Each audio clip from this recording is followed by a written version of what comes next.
ಎಲ್ಲರಿಗೂ ನಮಸ್ಕಾರ. ನಾನು ಶಂಕರ್ ಭಟ್. ನನ್ನ ಹೊಸ ಯೂಟ್ಯೂಬ್ ಚಾನಲ್ ಹೋರಾಟದ ಅಮೃತ. ಹೇಗಾದರೂ ಮಾಡಿ ಒಂದು ಸೂರು ಮಾಡಿಕೊಂಡು ನೆಮ್ಮದಿಯಾಗಿ ಬದುಕಬೇಕು ಅನ್ನೋದು ಬೆಂಗಳೂರಿಗೆ ಬರುವ ಹಲವರ ಕನಸು.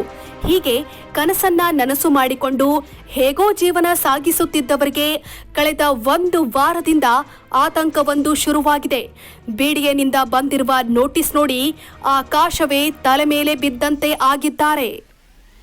ಬೆಂಗಳೂರು ಉತ್ತರ ತಾಲೂಕಿನ ದಾಸನಪುರ ಹೋಬಳಿಯ 15ಕ್ಕೂ ಹೆಚ್ಚು ಗ್ರಾಮದ ಜಾಗದಲ್ಲಿ ಫೆರಿಫೆರಲ್ ರಸ್ತೆ, ಬಿಎಂಟಿಸಿ ಬಸ್ ಡಿಪೋ ಹಾಗೂ ಟ್ರಕ್ ಟರ್ಮಿನಲ್ ನಿರ್ಮಾಣ ಸಂಬಂಧ 2006ರ ನೋಟಿಫಿಕೇಶನ್ ಉಲ್ಲೇಖಿಸಿ ಭೂಸ್ವಾಧೀನಕ್ಕೆ ಭೂಮಿಯ ಮಾಲೀಕರಿಗೆ ಬಿಡಿಎ ನೋಟಿಸ್ ಕೊಟ್ಟಿದೆ.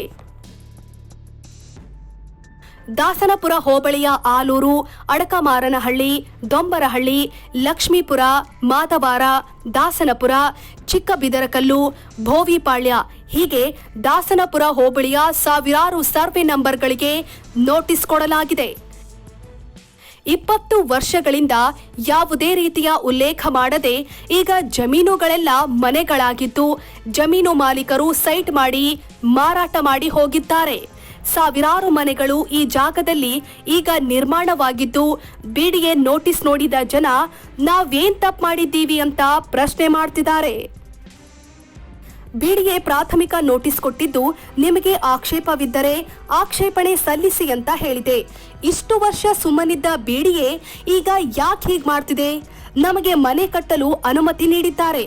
ಮನೆಗಳಿಗೆ ನೀರು, ವಿದ್ಯುತ್ ಎಲ್ಲವನ್ನು ಕಾನೂನಿನ ಅಡಿಯಲ್ಲೇ ನೀಡಲಾಗಿದೆ. ನಾವು ಕಂದಾಯ ಸಹ ಕಟ್ಟಿದ್ದೇವೆ. ಈಗ ಜಮೀನಿನ ಮಾಲೀಕರಿಗೆ ನೋಟಿಸ್ ಕೊಟ್ಟಿದ್ದಾರೆ.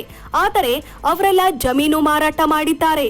ಈಗ ನಾವು ಏನ್ ಮಾಡಬೇಕು ಅಂತ ಗ್ರಾಮಸ್ಥರು ದಿಕ್ಕು ತೋಚದೆ ಆತಂಕದಲ್ಲಿದ್ದಾರೆ. ಶೇರ್ ಮಾಡಿ, ಸಬ್ಸ್ಕ್ರೈಬರ್ ಆಗಿ, ಬೆಲ್ ಐಕನ್ ಅನ್ನು ಒತ್ತಲು ಮರೆಯದಿರಿ.